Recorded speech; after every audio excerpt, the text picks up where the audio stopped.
Hey guys, if you like my videos, please like and subscribe to my channel. I would really appreciate it, thanks. And also let me know where y'all are watching from and at what time. I'm curious. They say curiosity killed the cat. Funny, in my case, it was the other way around. When I first answered the ad, I thought it was going to be easy money. Feed our cat for a week. Free food, free Wi-Fi, $500. I was between jobs, fresh out of a failed startup, and still salty about my ex taking the air fryer in the breakup. A week alone with a cat in a cute cottage in the hills? Yes, please. What they didn't mention was the list. The couple, Mark and Nadine, were already packed when I arrived. Mark was pale, with that 1,000-yard stare like he'd just finished a war or a family road trip with toddlers. Nadine smiled too much and too tightly, like she was trying not to scream. "We're grateful you answered the ad," she said. "There are just a few things to keep in mind." She handed me the list. It was typed, printed, and laminated. I laughed. "You guys really take pet care seriously." Mark didn't laugh. They left without further small talk. The screen door slammed behind them like it was exhaling. The house was cozy if you ignored the fact that every mirror was covered with a dark cloth and every window had double locks. I chalked it up to quirky homeowners. People are weird. I've seen someone microwave Pop-Tarts. The cat was already waiting for me on top of the fridge. Black fur, yellow eyes, silent like a shadow that could blink. I tried to coax it down with a piece of turkey, but it just stared. "Okay, fridge gremlin, suit yourself," I said. "I'm calling you Toast." I looked at the first rule on the list. Number 1, call it the cat, never give it a name. Oops. Night fell quickly. I watched some Netflix, made noodles, and kept checking the fridge cat for signs of movement. Around 11 p.m., I realized the cat was gone. I checked every room, under beds, inside closets, even behind the drapes. Nothing. No meowing, no scratching, no shadow darting from the corner of my eye. Just gone. Then I reread the second rule.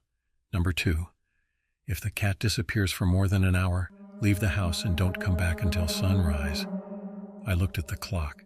It was 12:12 a.m. I slammed the front door behind me and ran to my car, heart punching my ribs. I spent the rest of the night parked 2 streets down, burritoed in a blanket with a baseball bat I found in the trunk. I didn't sleep. Every so often I thought I saw green glints in the trees. At sunrise I returned. The cat was back on the fridge. It blinked at me, yawned, licked its paw, like nothing happened.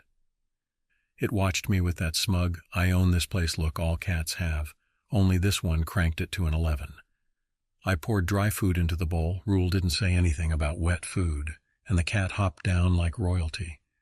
No thanks, no tail wiggle, just ate, licked its paw, and vanished again into some unseen dimension. I tried to stay cool. Maybe the owners were just eccentric. Plenty of people treat their pets like demonic toddlers. But the list was making more sense than I wanted it to. I looked it over again. Number 3, if its eyes glow green, do not make a sound. Close your eyes and wait for 5 minutes. Number 4, it will bring you gifts. Accept them silently. Bury them at dusk. It was the 4th rule that got me. That evening I was scrolling on my phone in the living room when I heard a soft thump on the hardwood behind me. I turned around expecting a dead mouse or maybe a mangled bird. Instead, the cat sat there, calmly licking its paw, and beside it was a half-burned photograph. I picked it up carefully. It was a photo of a child, blonde, maybe 6 years old, smiling on a tricycle. The edges were blackened, like it had been pulled out of a fire. The child's eyes had been scratched out. Not burned, scratched, deliberately. I looked at the cat. It blinked slowly, no expression, just the stare of something that knew what it had brought me, and knew I didn't want to know more. I checked the list again. Accept them silently, bury them at dusk. I whispered, guess it's compost o'clock. The backyard was overgrown, with a patch of dry earth beneath a withered tree that looked like it had given up trying. I grabbed the rusty garden trowel from the shed and buried the photo there, careful not to say a word. As I patted the dirt flat, I noticed something beneath the topsoil, plastic. I dug a little more and found a small, brittle bag. Inside were charred bones. I didn't open it. I didn't ask questions. Back in the house, the cat was sitting by the back door, tail flicking like a metronome. I couldn't shake the feeling that it had been watching me the whole time. That night, I lay awake in the guest bed, lights on, door locked, covers pulled up to my nose. The cat was in the hallway, pacing. I kept my eyes shut tight. For the first time since I took the job, I thought about quitting. But I needed the money. And more than that, I needed to know what the hell was going on. By the third night, I developed a routine. Wake up, check if the cat is visible, read the rules like a grocery list from hell, and pretend this was all just quirky. It helped that I could still make coffee. Around 9 p.m., I curled up on the couch with a blanket burrito and half a muffin. The cat was on the armrest, tail twitching like it had a jazz solo to finish. For once, I felt like we were reaching some kind of ceasefire. Then its eyes started to glow. Not shimmer, not shine. Glow, like someone turned on 2 tiny green flashlights inside its skull. A cold wave of instinct washed over me. Every hair stood up. I froze. And then I remembered Rule 3.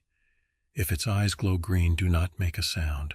Close your eyes and wait for 5 minutes. My brain, being as helpful as a wet sock, decided to scream internally. Don't scream, don't even breathe hard, just close your eyes. I did. I shut them tight and clenched every muscle like I was preparing for impact. My watch ticked like a hammer in my ear. Time slowed into molasses. Somewhere in the room I heard movement, soft, deliberate. Then, something brushed my knee. I kept my eyes shut. The air went cold. Not just chilly, wrong, like the kind of cold that doesn't belong indoors. I heard the sound of paper sliding across wood, then the unmistakable noise of claws on the coffee table. My heartbeat filled the room. Something exhaled right near my face. But the cat hadn't meowed. It hadn't moved, right? Another sound. Tap, tap, tap on the window. I lived alone for a year and never once heard anything tap from inside the window. Something dragged along the wall behind the couch, slow and heavy, like nails across plaster. My legs locked. Every part of me screamed to look, to just glance. But I didn't. I waited, and eventually, the glow faded. When I opened my eyes, the cat was gone. The room was untouched, except for one new detail, a smudged handprint on the inside of the window glass. 5 fingers, too long, too thin, no palm. And my coffee was cold. The cat reappeared an hour later, sitting at the top of the stairs, licking its paw. I stared at it. It stared back. "Okay," I said quietly, still shaking. "No more muffins before bed." The next day I found myself Googling things like cats and supernatural behavior, glowing eyes meaning, and how to tell if your pet is a demon. Not helpful. I even looked up the owners, Mark and Nadine. No social media. The email they gave me bounced back, their number, disconnected. I considered calling the police, but what would I say? "Hi, I'm being psychologically tortured by a maybe immortal house cat." Yeah, that'd go well. So I made a sandwich. The cat sat on the counter, tail flicking, watching every bite like it was memorizing my chewing technique for future blackmail. I leaned toward it, half joking. "You want a bite or something?" And then it opened its mouth and said, "You're next." Not a meow, not a chirp. Words, spoken in a voice that sounded like my ex-boyfriend Brandon. My throat went dry. The sandwich slid from my hand onto the tile. I backed up so fast I nearly fell over the trash can. The cat blinked slowly as if bored with my reaction. Then it yawned, showing those little needle teeth, and hopped down like it hadn't just psychologically backhanded me with demonic ventriloquism. I didn't respond. The rules were clear. Number 7, you may hear it speak in a human voice. Don't answer. I grabbed my keys, wallet, and 3 granola bars and went outside for air. I sat in the car for an hour trying to convince myself I hallucinated it. But I knew I didn't.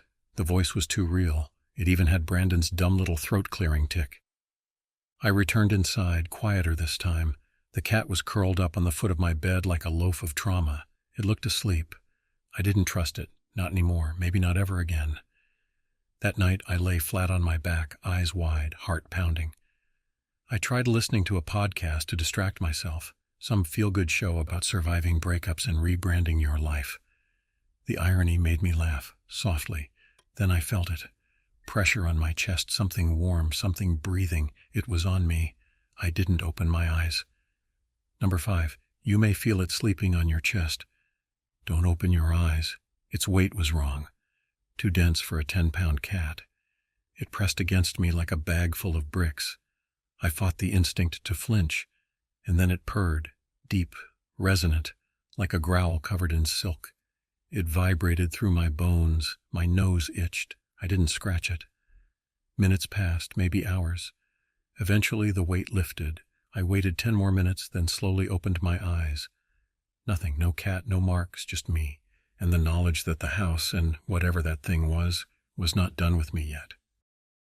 I spent the next morning caffeinated out of sheer defiance, pacing the kitchen in my pajamas and muttering, "This is fine, totally fine. My therapist said exposure therapy is a thing." I didn't have a therapist, but saying it out loud made me feel like someone who had their life together. The cat sat in the hallway, staring at the wall. Not a glance, not curiosity, staring. I paused at the sight, remembered the rule. Number 8. If it stares at a wall for more than 5 minutes, grab it, leave, and lock the room. At minute 3, I was already sweating. My brain was doing Olympic-level gymnastics trying to decide whether this was real or if I'd finally cracked from too much microwave lasagna and horror podcast binging. Minute 4. I grabbed a broom and approached like it might explode. Minute 5. I dropped the broom and lunged. The cat hissed as I scooped it into a towel because I wasn't taking chances with claws, and slammed the bedroom door shut. I fumbled with the lock, heart pounding, then silence, then banging from inside. It wasn't frantic, it wasn't animalistic, it was slow, rhythmic, like something knocking to be let out. I backed away and nearly fell over a box fan. The hallway lights flickered once, then held. And the door stayed shut. I set the cat down. It walked away like I just inconvenienced it at the DMV. I sat on the floor for a full 10 minutes before finally crawling to the locked room. I didn't open the door. Instead, I pressed my hand against it. Cold. Not just this side of the house doesn't get sun cold. Refrigerator in the basement cold. I leaned forward, forehead against the wood, and saw something else, the wallpaper, where it had started to peel at the corner. The pattern was faint, curling like ivy, but now it looked like a face, screaming, not painted, not drawn, imprinted, like something had screamed into the wall and left a part of itself behind. I took a shaky breath and stepped back. "Okay," I whispered. "That's new." That night I locked every door and slept on the couch with a steak knife under my pillow. Not that I thought it would help, but you feel braver with cutlery nearby. The cat didn't visit me. It just sat across the room, eyes half-lidded, tail flicking in time with the ticking clock. We both knew something was in that room now, and neither of us wanted to see what would happen if I let it out. The second gift arrived on a Wednesday, or maybe it was Thursday. I stopped checking the calendar after the first time I saw the same day repeated twice in a row. I was eating a cold Pop-Tart and telling myself it was breakfast when I heard the familiar thump on the floor behind me. I turned, heart already halfway to my throat. The cat sat in the hallway. Next to it was something. I got up slowly like the floor had turned into glass and I didn't want to crack it. The cat blinked at me. Once, then again, slower. I stepped closer and crouched.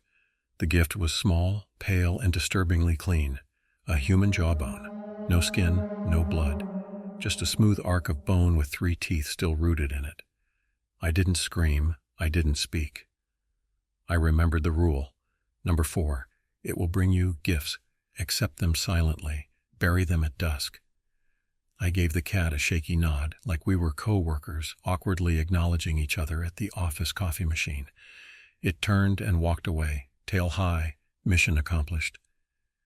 I got the rusty garden trowel again, walked to the patch of dirt under the withered tree, and dug.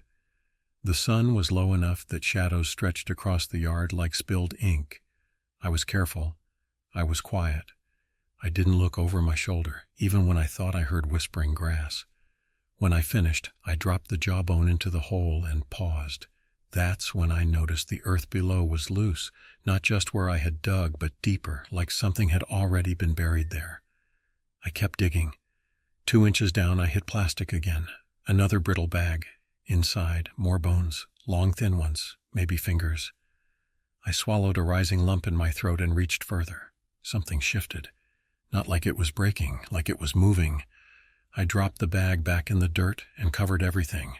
My hands were shaking. I wiped them on my jeans and told myself I'd hallucinated the movement, that bones don't wiggle. That night I tried calling Mark and Nadine again. The number gave me a cheerful robot woman. This line has been disconnected. I tried their email, bounce back. Their Craigslist account, gone. I Googled the house's address, hoping to find property records or something that would make sense of this nightmare. What I found was a single article. Local woman missing after house-sitting gig, last seen answering Craigslist ad. No name, just a vague description. But the house in the photo, this one, same porch, same dead hydrangeas, same mailbox. The article was from 2 years ago. I stared at the screen until the battery died. The cat hopped up beside me on the couch and curled into a ball. It made a sound that might have been a sigh. I didn't pet it. I didn't move. And when I finally did glance down, I saw something I hadn't noticed before. A tiny tag on the cat's collar. Not a name, not a phone number, just a date. 7 days before today. The clock ticked in the silence. By the time I hit day 4, if it was day 4, I'd stopped sleeping for more than an hour at a time.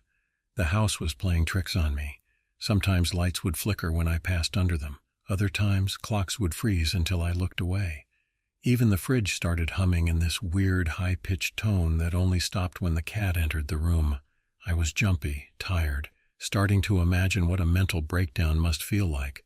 Probably like this, but with less cat supervision. That evening I sat in the kitchen, phone in one hand, steak knife in the other. I wasn't planning to use it. I just felt better holding something sharp. The cat sat across from me on the counter like a tiny, smug gargoyle, blinking slowly. I was trying to make sense of the date on the tag, 7 days before today. Was it a countdown, a warning, or just the collar equivalent of good luck? At around 3 a.m., I heard the meow. It wasn't cute. It was slow, loud, once, twice, 3 times. I didn't breathe. My brain filtered through the list like it was written on fire. Number 6, if it meows slowly and loudly 3 times in a row, hide. No clarification, no time to pack a bag, no explanation of what happens if I didn't. I slid off the kitchen chair, knocking it over, and bolted to the nearest cabinet. The lower pantry was too narrow. I tried the coat closet, full. My eyes landed on the sink cabinet. I dropped to the floor, yanked open the doors and crawled in, pressing myself between dusty bottles of bleach and an ancient fire extinguisher. The cat meowed again, only this time it wasn't from the kitchen. It was in the hallway, and footsteps followed. But not cat footsteps, heavy ones, deliberate, like someone wearing boots made of stone, or maybe just stone. They echoed across the floorboards, slow and steady. Something scraped the walls. I held my breath, hand over my mouth, knees tucked into my chest. The sink above me creaked like something was leaning against it. Then I heard my own voice, outside the cabinet, just above me. "Hey, you in there?" It was perfect. Same cadence, same nasal tone I hate hearing on recordings. Same weird little laugh I make when I'm trying to sound casual. "Don't be scared," it said. "Come out. I found your phone." I closed my eyes and pressed my forehead to the inside of the cabinet. I didn't speak. I didn't move. The voice shifted just slightly. It went flat, mechanical. "Open up. It's safe now." The cabinet doors shook, just once, then silence. I waited.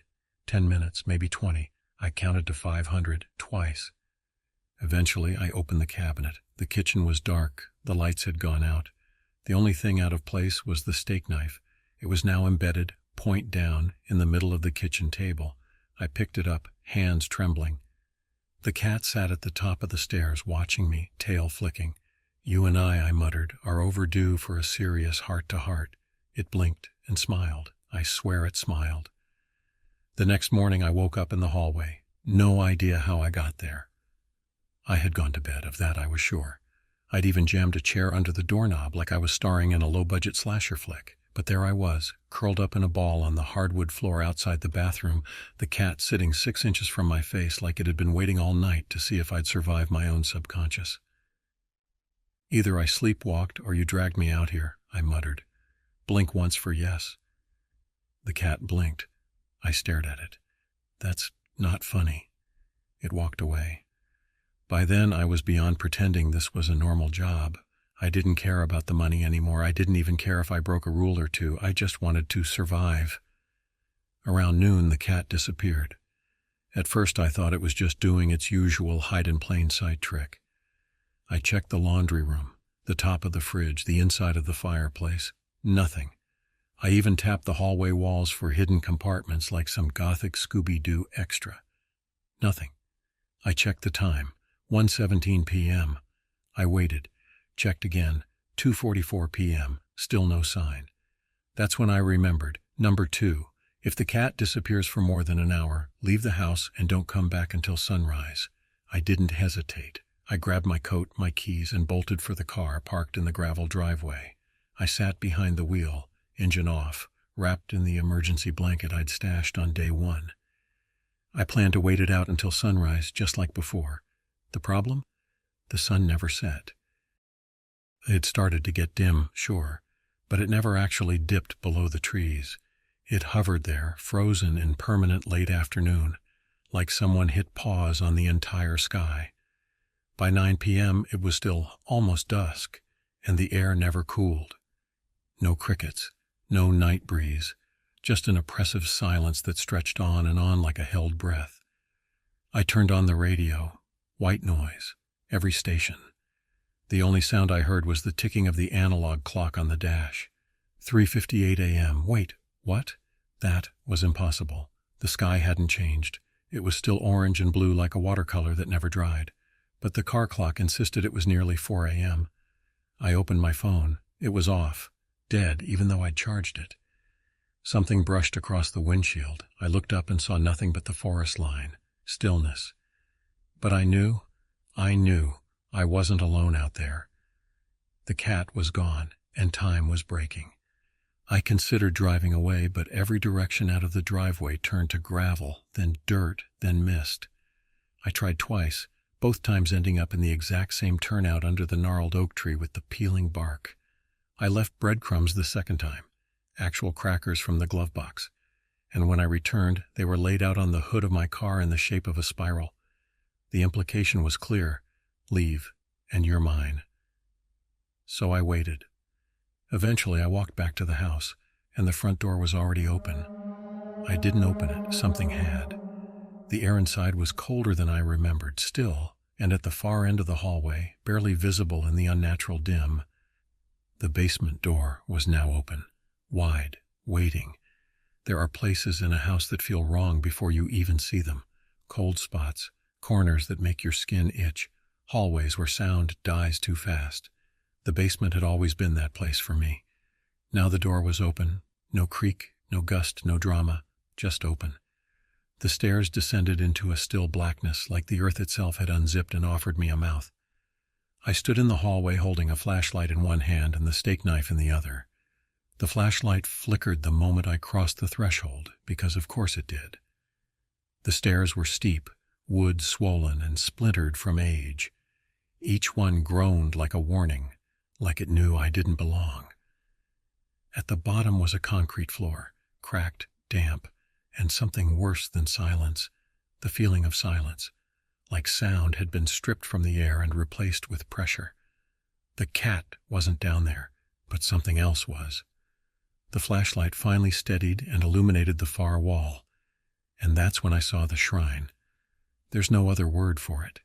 A circular arrangement of small bones, cat bones, all bleached white and laid out in a perfect ring.